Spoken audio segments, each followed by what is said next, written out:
Major funding for KPBS Evening Edition has been made possible in part by Bill Howe Family of Companies, providing San Diego with plumbing, heating and air, restoration, flood and remodeling services for over 40 years. Call 1-800-BILL-HOWE or visit billhowe.com. And by the Conrad Prebys Foundation, Darlene Marco Shiley, and by the following.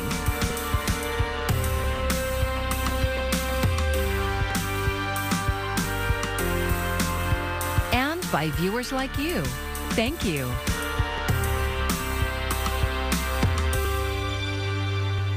Good evening. It's Friday, April 22nd. Thanks for joining us. I'm Maya Trabulsi. We begin tonight with something so important, but something many of us take for granted, the Earth. It is Earth Day across the globe, a time to renew our commitment toward protecting our environment. And as KPBS reporter John Carroll shows us, many San Diegans are all in. This is a view very few human beings have seen in person. A small, relatively speaking, blue ball floating in space. Earth Day is a day set aside for Mother Earth, our island home. A day when we're meant to think about what we're doing to her, what we should be doing for her. On that note, events like this can help. This is the county's annual Earth Day Fair. We celebrate every day Earth Day at the county. At the County Operations Center in Kearney Mesa, various county departments showed what they're doing in the effort to be good stewards of terra firma. We have everything from electric vehicles to information on recycling. There's a snake and a taxidermy hawk that brings attention to our wildlife preservation efforts and conservation efforts. You can even plant some plants in our community garden. A chance to plant something? Time for some reporter involvement. Master gardener Nancy Helt is showing me how to plant Asclepias fascicularis, a kind of ice plant. It's important for succulents and also our natives to be watered fairly heavily when we first plant them. But the great thing about succulents is after you get them going, they don't need much water. Good for drought-stricken California. And gardening itself, that's good for people. This is wonderful therapy. People love gardening, and all age groups love gardening. It just seems that people are drawn to it, and it makes them feel good. At a time in world history when there is so much bad and sad news every day, hanging out here for a while was a real shot in the arm. Learning about things like a program run by the Sheriff's Department, where inmates grow and tend trees that are then transplanted into county parks, or something as mundane but important as places to recycle stuff like batteries. Being at this Earth Day Fair was a great way to spend some time on this Friday, to be reminded that this is it. There is no Planet B. John Carroll, KPBS News. The stabbing of a 16-year-old girl in Lakeside has left many outraged over the way the case is being handled by law enforcement and the DA. KPBS reporter Kitty Alvarado has new details. Tasha Williamson, a community advocate, says the 16-year-old black girl who was stabbed last weekend by a white teenager in Lakeside is slowly healing physically. But what worries her are the scars you can't see. You know, she's traumatized. She's not in school. She's in pain. She's healing. This is a trauma. She's had to deal with racialized trauma, being called the N-word. And the family is in hiding because they believe those involved have ties to a white supremacist gang. Lakeside Gangsters is a well-known, heinous gang that has committed atrocities in Lakeside and around Lakeside. They fear for their lives. She and others are still in disbelief that in 2022, a black girl could be verbally assaulted with racial slurs and stabbed by a white teenager who was accompanied by adults, including his father. But only the child is facing charges that include a hate crime. We think that this is appalling, that this district attorney would call him a bystander. They are not bystanders. They are complicit. At a town hall meeting this week, a representative from the district attorney's office said they could not prosecute a parent for standing by. Williamson says that sent the wrong message. If she's not going to arrest this father, then she needs to free every bystander that she locked up in prison and threw away the key. Days later, the DA, Summer Stephan, announced move forward with an investigation and will hold anyone responsible accountable. The turnaround is because of outcry. Williamson also blames the Sheriff's Department and wants the Department of Justice to investigate the Lakeside substation. The trust is broken. The Black community is not trusting of law enforcement. This is a classic example of an unequal application of the law. And if races were reversed, we would see a completely different outcome. And unfortunately, this is just another example. Community advocate Genevieve Jones-Wright is a former public defender and a one-time district attorney candidate. She says the statements and lack of action by law enforcement and the DA's office in this case create more issues in communities of color. You will have community members unwilling to put themselves out there because there is no support of them. They don't get victim assistance. They don't get relocated. They don't get protection. They get more retaliation. People live in fear. The Lakeside Sheriff did not respond to requests for comment, and the district attorney's office declined an interview. Kitty Alvarado, KPBS News. Late this afternoon, the San Dieguito Union High School Board named an interim superintendent to replace Cheryl James Ward, who's now on administrative leave for making racially biased comments.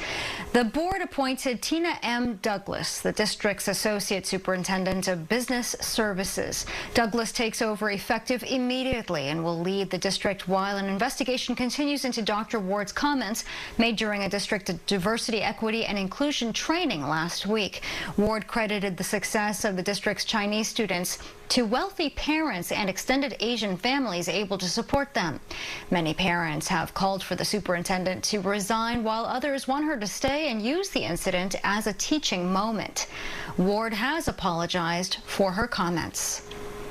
Parents of current or future Patrick Henry High School students packed an online meeting to express their frustration over proposed changes to the school's curriculum.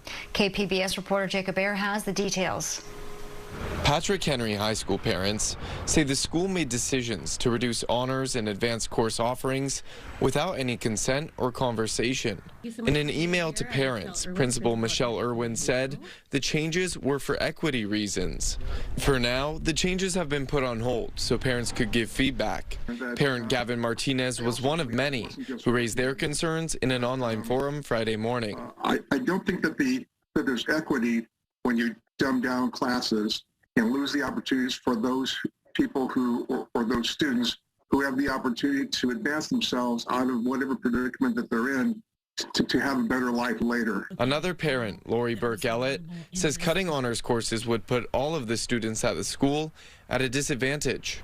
The idea that my son, who excels in math, excels in science, excels in all that he does, even from performance, would have to somehow have his equality stolen from him in order to provide for somebody else and call that equality is just unbelievable. San Diego Unified Instructional Support Officer Jen Roberson says today's meeting was a time for her and other staff to listen to the parents. Many of you on this call feel that your voices have not been heard. And so for that, we apologize to each and every one of you, and we recognize that. And so this is our opportunity to gather the input with the Henry Cluster and to sit and actively listen to you. District officials say this forum will help them see what the needs are for the students so they can find a way forward.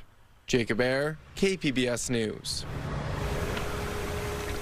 Ukrainian refugees will have a streamlined path into the U.S. with the start of a program announced today by the Biden administration. Since the start of Russia's invasion of Ukraine, thousands of refugees had been coming to the Mexican border seeking asylum through an informal route. Starting on Monday, the route through Mexico will no longer be an option. The program, known as Uniting for Ukraine, will expedite applications for refugees who were in Ukraine as of February 11th. They must have a sponsor, complete vaccinations, and pass background checks to enter. Most will receive 2 years of residence and authorization to work in the United States. COVID case numbers are nowhere near as high as they were at the height of the pandemic, but county data shows an uptick. You can see it in this graph of case counts over the past 7 days. Today, the county reported 389 cases, and that's down from 518 from the previous day. KPBS reporter Tanya Thorne takes a look at what's happening. Unmasked faces, social gatherings, and vacations. People are starting to lower their guard when it comes to COVID. Dr. William Sang is Kaiser San Diego's Assistant Chief of Staff. He says the loosening of intervention methods will bring an uptick in COVID-19 cases. We are going to have more transmission. We are going to see more cases. COVID-19 county data shows the numbers are going up. Over 500 new cases reported this week. Dr. Sang thinks we'll see more cases, but thanks to the vaccines, not as many hospitalizations. I think we're going to see more cases, and I'm hoping that the vaccines will be the firewall that prevents it from getting worse, people from getting worse or people from dying.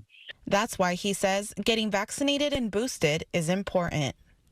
If you get the third shot, your chances of, compared to someone who's not vaccinated, your chances of ever ending up in a ventilator in the hospital and dying is decreased by 94%.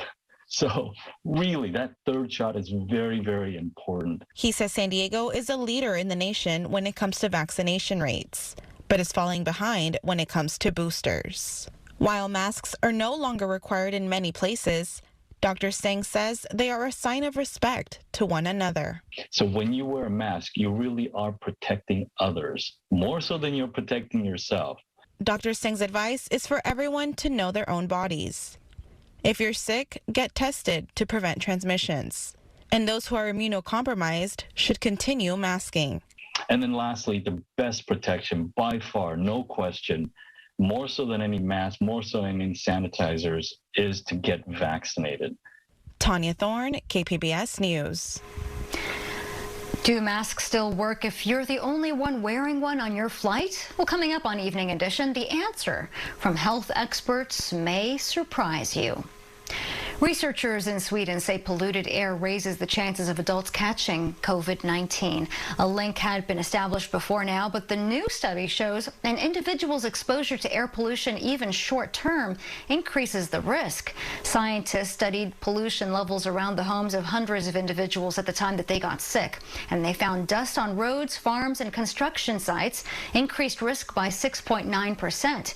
Pollution from cars and trucks increases it 6.8%, and then pollution from paper, pulp, and sawmills increases it 5.9%. San Diego researchers working to stave off the worst impacts of global warming are looking for answers in the region's wetlands. KPBS environment reporter Eric Anderson says cattails could be part of the answer. San Diego's Bataquitos Lagoon sits right beside one of the region's busiest highways, Interstate 5. But it's the gently swaying stalks of cattails that have captured the interest of two researchers at the Salk Institute for Biological Studies. You can see how hard it is to dig out. That's why it really holds the sediment extremely well. Joseph Noel watches his colleague Todd Michael use a small hand shovel to cut into the dirt around the base of a cattail stem. Michael lifts up a newly liberated plant. This is an example. It's still alive, so you can see a new shoot is forming. The plant's roots are coated in a sticky black mud. The rich, wet dirt is created by the constant push and pull of this coastal wetland environment. Michael says salt water regularly flows into the estuary, pushing back and even killing the freshwater cattails. The ones that replace them grow over the dead, and that creates the sediment. So this is the rhizome. It's hard to see because it's all muddy. The rhizome is an underground stem that grows sideways, much like the roots of grass found in Southern California yards. But it's not what Noel is interested in. Turns out that wetland plants that have wet feet, either like this or even fully submerged, they make a lot of suberin, particularly in their roots. And suberin has the Salk team's attention. Suberin is a waxy layer covering small root structures. It helps cattails regulate water. They can block the salt water and allow fresh water in. Michael says the suberin-covered appendages are full of carbon molecules. Plants are naturally carbon accumulating machines, right? They suck carbon dioxide out of the air. All this right here is all this biomass is basically just carbon. And the carbon molecules in suberin don't break down when the plant dies. Noel says the carbon lingers in the mucky sediment. You can almost see it. It's very dark and black, so it's full of carbon. In fact, I bet if you dug down, up to 10 feet below this, depending on how long this existed, it would be a huge amount of carbon that's stored. Noel and Michael have sequenced the cattail genome, and they hope to transfer that plant's ability to make suberin into crop plants like corn and sorghum. With these new gene editing technologies, we really think we're going to be able to go into these crop plants and tweak them to make them more like typha, and so the roots will have more of this substance. The impact could be huge. Crop plants with the modified roots could pull as much as a quarter of the planet's excess carbon out of the air. That's enough to have a real impact on climate change. This is a key part of the Salk Institute's Harnessing Plants initiative, and Michael says cattails, or typha, have other traits that could make plants more resilient. Each cattail makes 300,000 plus seeds. And if you've ever seen a cattail release its seeds, it looks like snow. And all of those seeds have the potential to be a new stand of typha. But the habitat that is so efficient at storing carbon has been under assault for decades. Darren Smith is a senior environmental scientist with the California State Parks. He says urbanization has eliminated 90% of the state's coastal wetlands. There's been a big change with people. I think wetlands were something almost like an oasis early on in California, where you just didn't run into fresh water very often. And those same wetlands that are giving researchers hope about slowing climate change are under a lot of stress. Smith says people are making it hard for the habitat to adapt. We've built right up to them. We built the watersheds, and we built right up to the edges of them. And so for them to do what they do, to retreat, or for the water to back up and form new vegetated wetlands further upstream, there's just got to be the space to do it. Researchers say giving the habitat space allows scientists extra time to find other plant traits that could play a role in reducing the speed of climate change. Eric Anderson, KPBS News. Just when you thought ski season was in the rear-view mirror, a surprise snowstorm is getting skiers in the Tahoe area very excited. They now have extra time to hit the slopes when skiing is usually wrapping up by now. This season also saw below-average snowfall. Some skiers were so elated by the surprise powder and extra skiing that they trekked all the way from San Diego.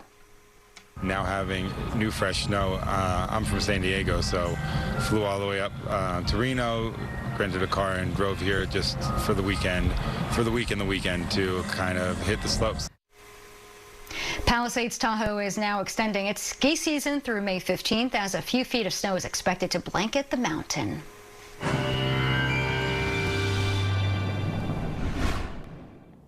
Well, we finally had some rain showers across the area, so some good news there. We'll take the much needed rain, but we will start to clear out, and as we do, we will turn breezy and cooler as we head throughout our overnight hours.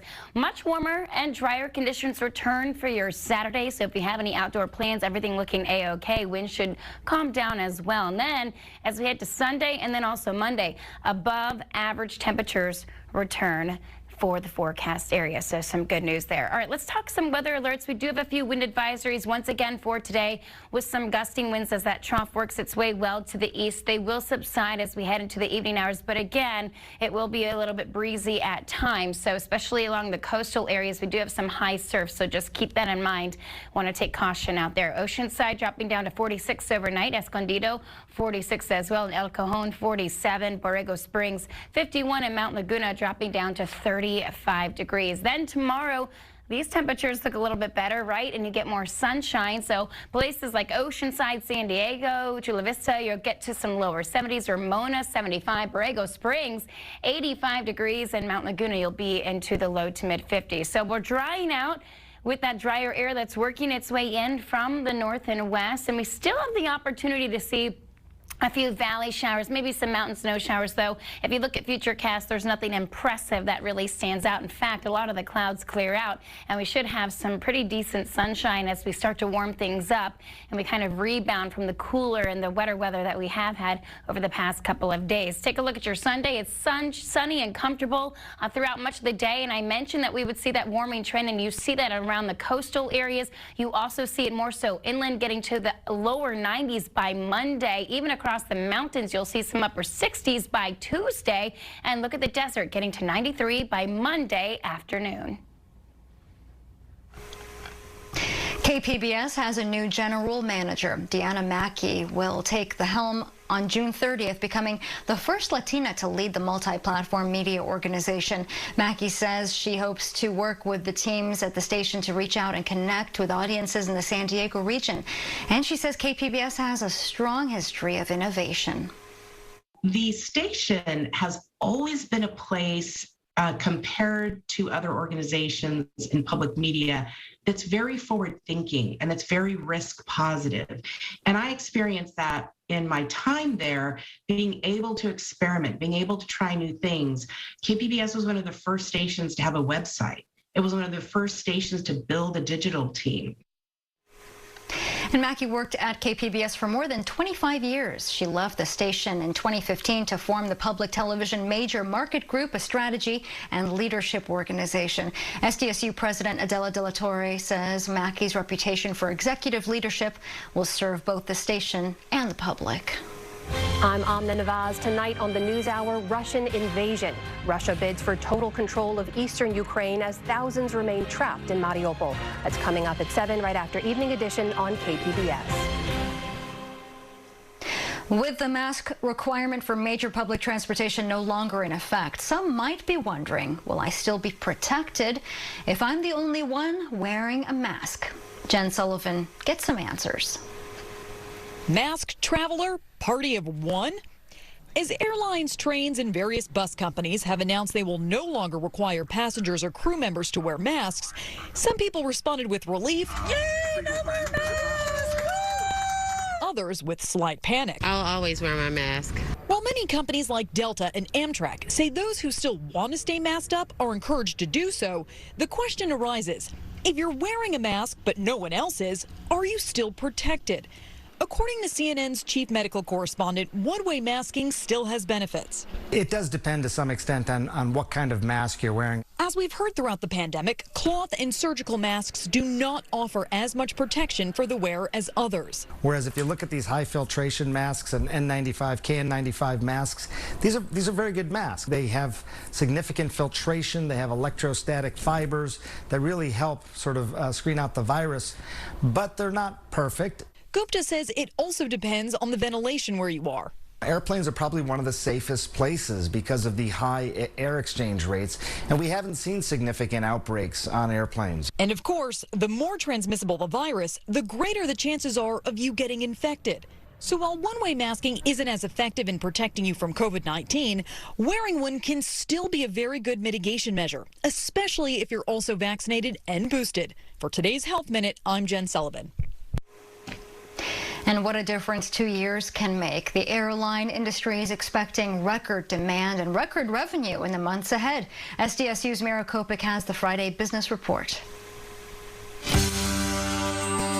Airlines are really expected to post record profits next quarter, and they expect this return to profitability despite, both surging coronavirus cases and fuel prices.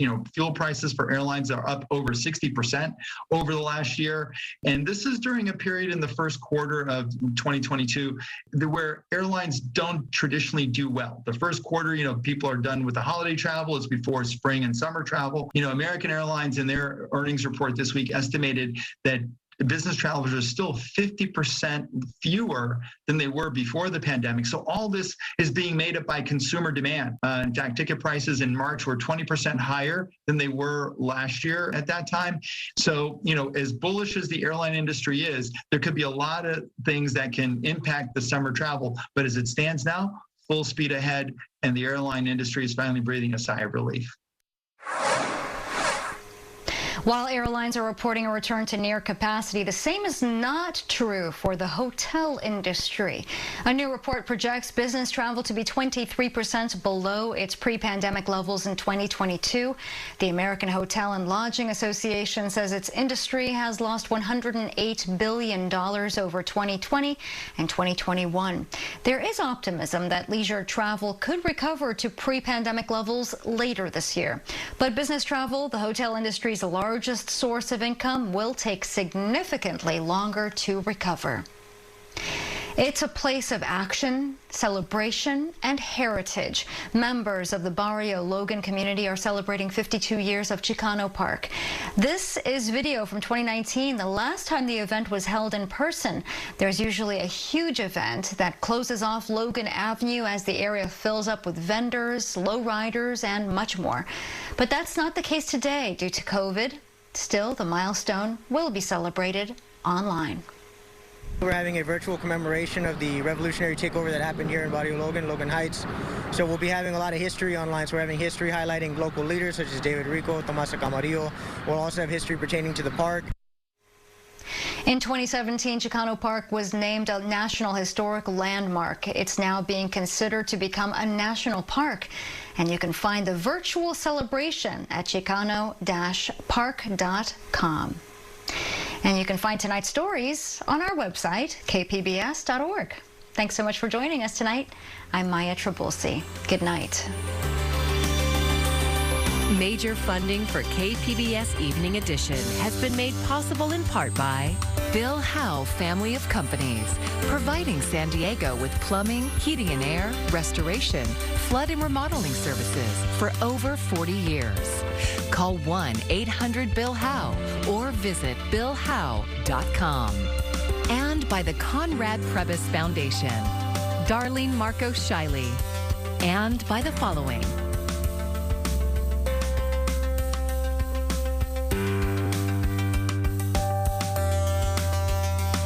By viewers like you. Thank you.